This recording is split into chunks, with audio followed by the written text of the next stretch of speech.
Like అక్కర్లేదు, subscribe అక్కర్లేదు. మీరిచ్చే కామెంట్ మాకు చాలా ముఖ్యం. దయచేసి కామెంట్ చేయండి. వైసీపీ నిర్వహించిన 1,000,000 సంతకాల సేకరణ ర్యాలీ సక్సెస్ అయిందా? ఏ అయ్యింది, బి అవలేదు. ఆంధ్రప్రదేశ్లో ఇటీవల జరిగిన 3,00,000 సామాజిక గృహప్రవేశాల కార్యక్రమంపై అధికార విపక్షాల మధ్య మాటల యుద్ధం తారాస్థాయికి చేరింది.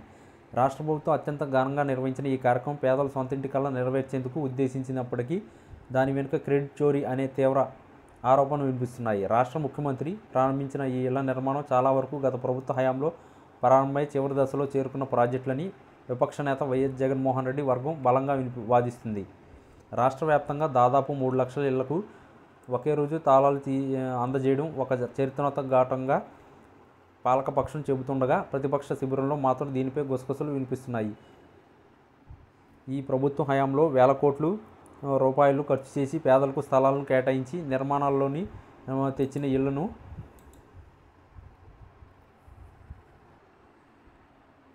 కేవలం పూర్తి చేసి తమ ఖాతాలో వేసుకున్నారు అంటూ జగన్ వర్గానికి చెందిన కీలక నేతలు బహిరంగంగానే విమర్శలు గుప్పిస్తున్నారు. ఈ గృహ సముదాయంలో కోసం భూసేకరణ, లేఅవుట్లు, అభివృద్ధి, తొలిదశ నిర్మాణాలకు అయిన ఖర్చు అంతా గత ప్రభుత్వమే భరించిందని, ప్రస్తుత ప్రభుత్వం కేవలం చివరి పనులు నిధులు ఇచ్చి ఘనత అంతా తమదే అని చెప్పుకోవడం ఎంతవరకు సమంజసమని ప్రశ్నిస్తున్నారు. గత ప్రభుత్వం దాదాపు 21,00,000 ఇళ్లను మంజూరు చేసి వేలాది లేఅవుట్లను ఏర్పాటు చేసి కోవిడ్ వంటి సవాళ్ల మధ్య కూడా నిర్మాణం కొనసాగించిందని, వీటిలో లక్షలాది ఇళ్లు స్లాబ్ స్థాయికి లేదా అంతకంటే ఎక్కువ స్థాయికి పూర్తయ్యాయని వైఎస్ జగన్ వర్గం గణాంకాలను విడుదల చేసింది.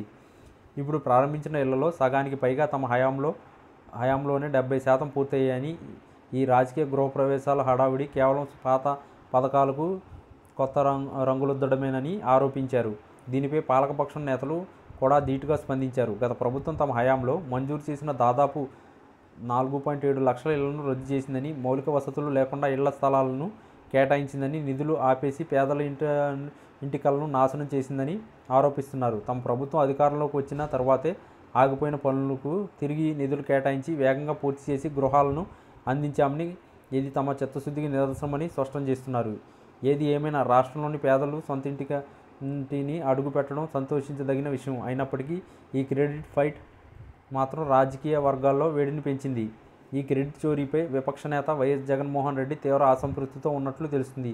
తమ ప్రభుత్వ హయాంలో కేంద్ర ప్రభుత్వం నిధులతో సహా రాష్ట్ర నిధులు వినియోగించి దాదాపు పూర్తి చేసిన ఇళ్లను ఇప్పుడు అధికారంలో ఉన్నవారు తమ గొప్పగా చెప్పుకోవడాన్ని ఆయన జీర్ణించుకోలేకపోతున్నారు. ఈ క్రెడిట్ దొంగతనంపై న్యాయ పోరాటం చేయాలని ఆయన నిర్ణయించుకున్నట్లు విశ్వసనీయ వర్గాలు చెబుతున్నాయి. ముఖ్యంగా ఈ గృహ నిర్మాణ పథకంలో అధిక భాగం కేంద్ర ప్రభుత్వం నిధులతో చేపట్టిన ప్రధానమంత్రి ఆవాస యోజన పరిధిలోకి ఉన్నవే కాబట్టి ఈ వ్యవహారాన్ని నేరుగా కేంద్ర ప్రభుత్వం దృష్టికి తీసుకెళ్లాలని జగన్ యోచిస్తున్నారంట.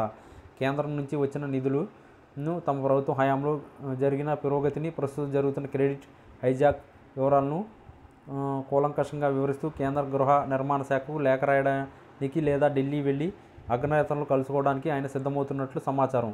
కేంద్రం జోక్యం చేసుకుంటేనే ఈ పథకం వెనుక అసలు చరిత్ర, నిధులు వినియోగం వివరాలు బయటపడతాయని, తద్వారా పారదర్శకత పెరుగుతుందని ఆయన భావిస్తున్నట్లు తెలుస్తుంది. ఈ రాజకీయ పోరు కేంద్రం వరకు వెళ్తే రాష్ట్ర రాజకీయాల్లో కొత్త సమీకరణలు ఏర్పడే అవకాశం ఉంది. సామాన్య ప్రజల్లో మాత్రం ఈ రాజకీయ వివాదంపై మిశ్రమ స్పందన ఉంది. ఎవరు కట్టినా మాకు ఇల్లు వచ్చింది, అదే ముఖ్యం అని కొందరు లబ్ధిదారులు అంటుండగా, మరికొందరు గతంలో మాకు స్థలం ఇచ్చింది వారే, కట్టడం ప్రారంభించింది వారే, క్రెడిట్ వారికే చెందాలి అని అభిప్రాయపడుతున్నారు. మొత్తం మీద గృహప్రవేశాలు వేడుక పండగ వాతావరణాన్ని నింపిన దాని వెనుక ఉన్న రాజకీయ చర్చ మాత్రం కొనసాగుతూనే ఉంది. రాబోయే రోజుల్లో ఈ క్రెడిట్ ఫైట్ ఎలాంటిది మలుపు తిరుగుతుందో చూడాలి.